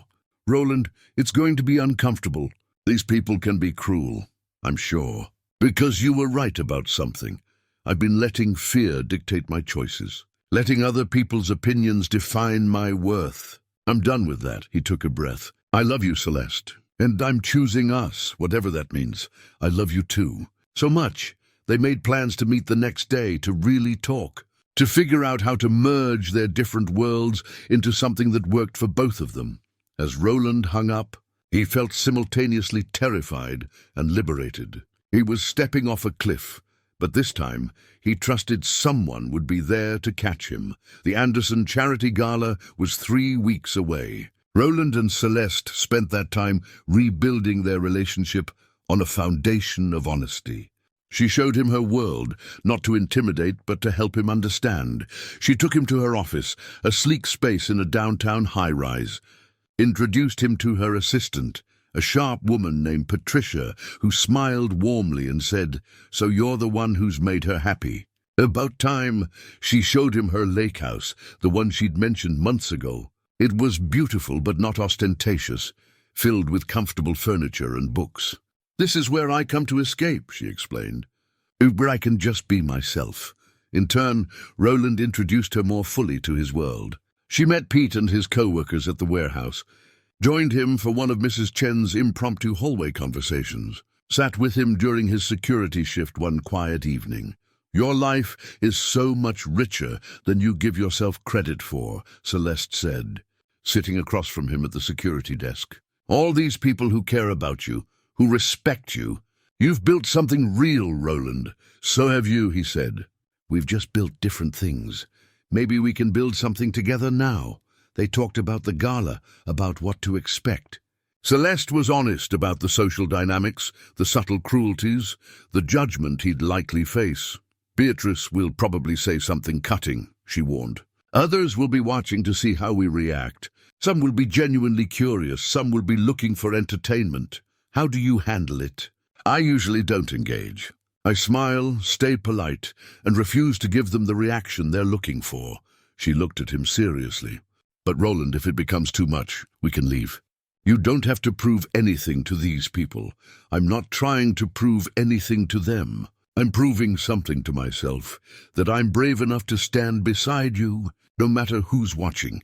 The day before the gala, Celeste surprised him with a gift, a beautifully tailored suit, custom-made to fit him perfectly. "I can't accept this," Roland protested. "It must have cost—" "Please," she interrupted gently. "Let me do this. Not because I think you need it, but because I want you to feel confident tomorrow night. You deserve to walk into that room feeling good about yourself." He tried it on. The fit was perfect, the fabric luxurious against his skin. Looking in the mirror, he barely recognized himself. "You look incredibly handsome," Celeste said from behind him. "I look like I'm wearing someone else's clothes." "No, you look like yourself, just dressed for a different occasion." She wrapped her arms around him. "The man matters more than the suit, Roland. Don't forget that." The night of the gala arrived. Roland picked up Celeste from her apartment, his palms sweating despite the cool evening air. She looked stunning in a deep green gown, elegant and understated. "Ready?" she asked, taking his arm. "As I'll ever be." The venue was the grand ballroom at the Riverside Hotel, one of Celeste's family properties she'd mentioned. The irony wasn't lost on Roland. Crystal chandeliers, marble floors, servers circulating with champagne. It was beautiful and intimidating in equal measure. As they entered, heads turned. Roland felt the weight of dozens of eyes assessing them, judging. He kept his head up, his hand steady on Celeste's arm. "Celeste, darling." A woman in an elaborate gown swooped toward them. "So wonderful to see you." "And this must be Roland," Celeste said smoothly. "Roland, this is Constance Perry. She's on the Hospital Foundation board with me." "Lovely to meet you," Roland said, offering his hand. Constance shook it, her smile not quite reaching her eyes. "How delightful." "Celeste, we simply must catch up later." She glided away. "That wasn't so bad," Roland murmured. "That was the easy part. Wait until we run into Beatrice." They mingled, Celeste introducing him to various guests. Some were genuinely warm, others coolly polite. Roland held his own, answering questions about his work honestly, refusing to apologize for who he was. Then Beatrice appeared, resplendent in diamonds and barely concealed malice. "Celeste." "And Roland, what a surprise to see you here." Her voice carried, designed to attract attention. "I didn't realize this was the type of event that interested you. So different from your usual, what was it? 3 concerts in the park?" Roland felt Celeste tense beside him, but he spoke before she could. "Actually, I prefer those concerts," he said pleasantly. "Better music, better company." But Celeste wanted to support the hospital foundation, so here we are. Beatrice's smile sharpened. "How sweet." "Celeste, you always did have such interesting charity projects." The implication was clear, that Roland was another one of her charitable causes. Celeste's voice turned cold. "Roland isn't a project, Beatrice. He's my partner." And he has more integrity in his little finger than most people in this room have in their entire being. Oh, I'm sure he does. It's just so unusual, don't you think? The difference in your backgrounds. The only thing unusual, Celeste said clearly, her voice carrying now, is how some people measure worth. I measure it in character, in kindness, in how someone treats others when there's nothing to be gained. By that standard, Roland is wealthier than anyone here. Beatrice's face flushed. Others had stopped to listen. Well, Beatrice said tightly, how romantic. I do hope it lasts. As she walked away, Roland turned to Celeste. You didn't have to do that. Yes, I did.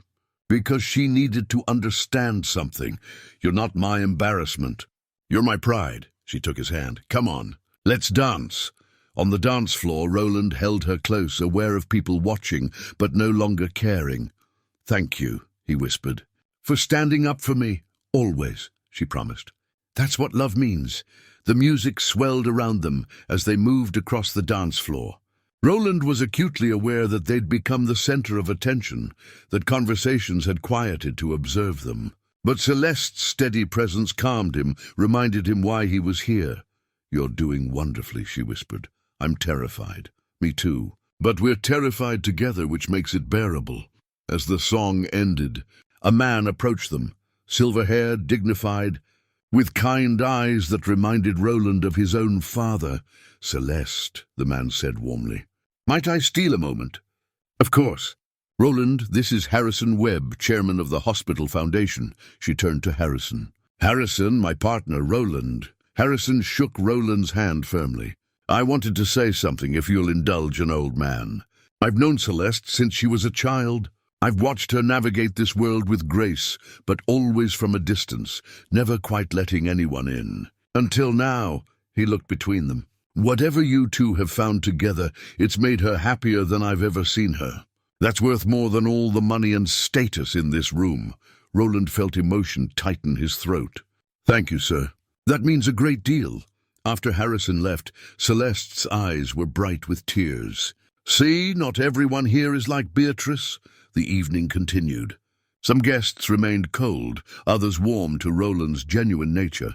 He found himself in a conversation with a surgeon about the challenges of shift work, their shared experience of exhaustion creating unexpected common ground. But it was during dinner that everything crystallized, seated at a table with Celeste and 6 other guests. Roland found himself next to a woman named Francine, who asked what he did for a living. I'm a team lead at a distribution warehouse, Roland said simply, and I work security part-time. Across the table, a man named Stuart raised an eyebrow. 2 jobs? That must be demanding. 3, actually. Though I recently consolidated to 2 when I got the promotion. Francine looked genuinely interested. What made you choose that career path? Roland could have deflected, given a vague answer. But Celeste's hand found his under the table, a gentle encouragement to be honest. I didn't choose it, really. When my daughter was young and her mother left, I took whatever work I could find to keep us afloat. The jobs stuck, and I built a life around them. It's honest work, and it let me provide for Elsie. That was all that mattered. You raised your daughter alone. Francine's expression softened. That must have been incredibly difficult. It was. But also the best thing I've ever done. She graduated with honors, has a great career now. I'm proud of her. Stuart cleared his throat. I have to say, that's admirable. I work 70 hours a week at my law firm and barely manage my own life. I can't imagine doing it while raising a child alone. The conversation shifted, others sharing their own stories of struggle and sacrifice.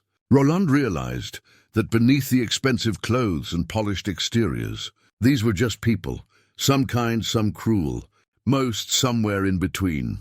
After dinner, as guests moved to the terrace for coffee, Roland excused himself to find the restroom. On his way back, he encountered Beatrice again, this time alone in a quiet hallway.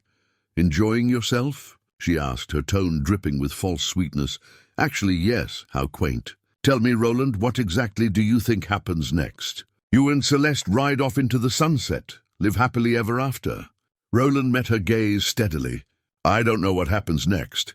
Nobody does, but I know what's happening now.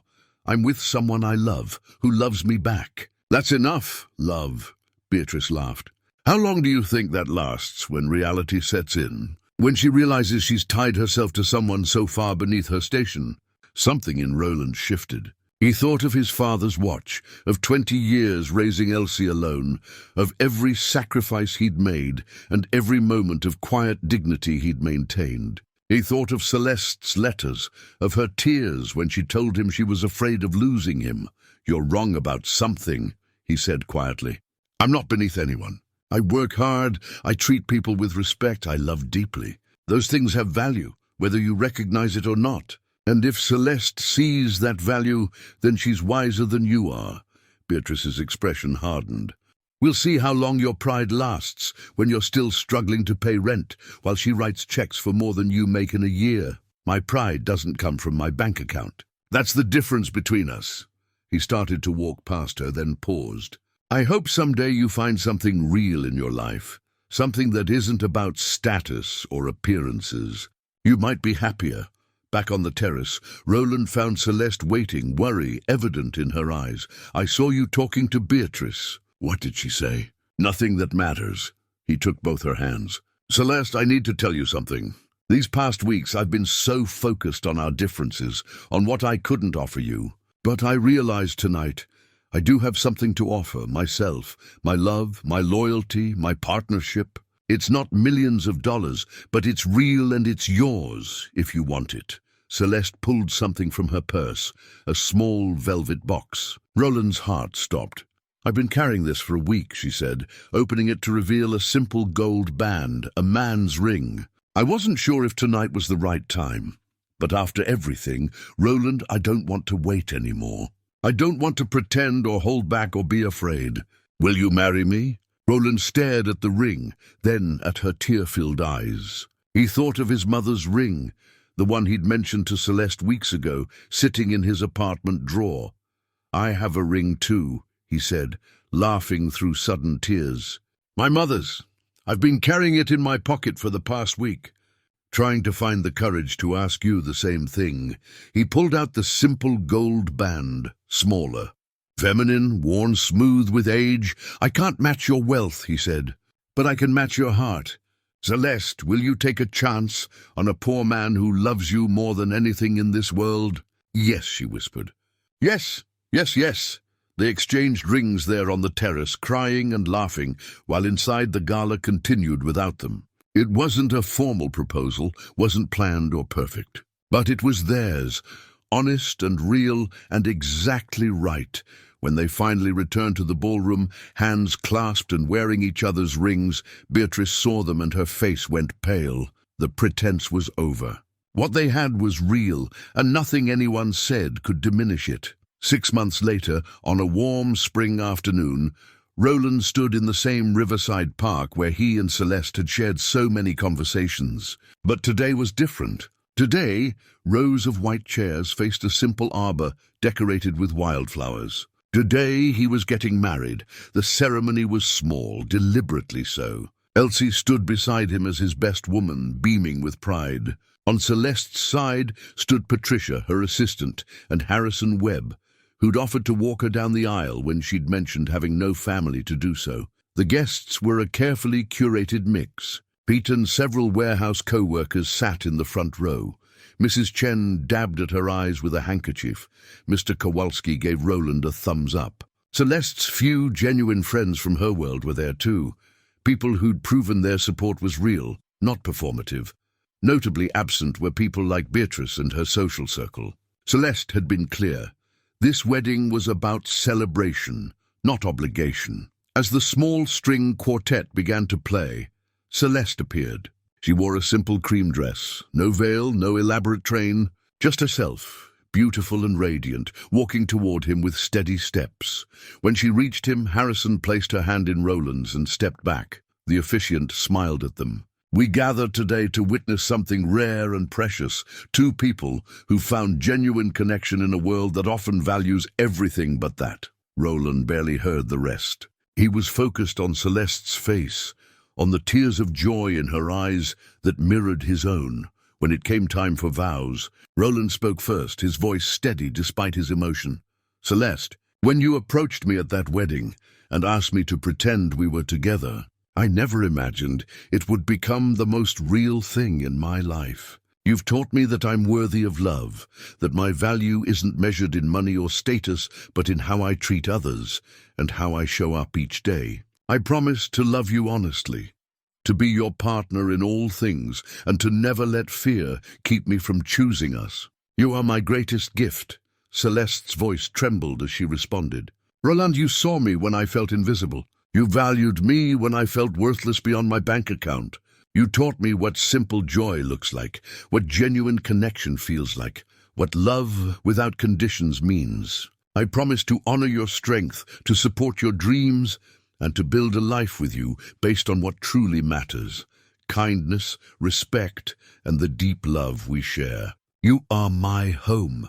They exchanged the rings they'd already been wearing for months, his mother's simple band on her finger, her grandfather's on his. Circles of gold that represented family, legacy, and the new life they were building together. "I now pronounce you married," the officiant declared. "You may kiss." The kiss was soft, sweet, and met with enthusiastic applause from their guests. The reception was held in the park's community center. No fancy ballroom, no elaborate catering. Instead, it was a potluck celebration. Pete had brought his famous pulled pork. Mrs. Chen contributed homemade dumplings. Celeste's friends had arranged for a local bakery to donate a simple but beautiful cake. It was chaotic, loud, and absolutely perfect. During the toasts, Elsie stood first. "My father spent his entire life teaching me that wealth is measured in love. Today, watching him marry Celeste, I see the richest man I know. Dad, you deserve every bit of happiness you found. And Celeste, thank you for seeing what I've always known, that he's extraordinary." Harrison spoke next.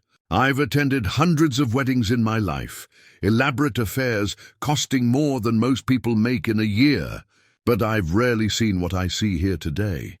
Pure joy, genuine community, and two people who truly understand what marriage means. To Roland and Celeste, may your love continue to defy expectations and inspire us all."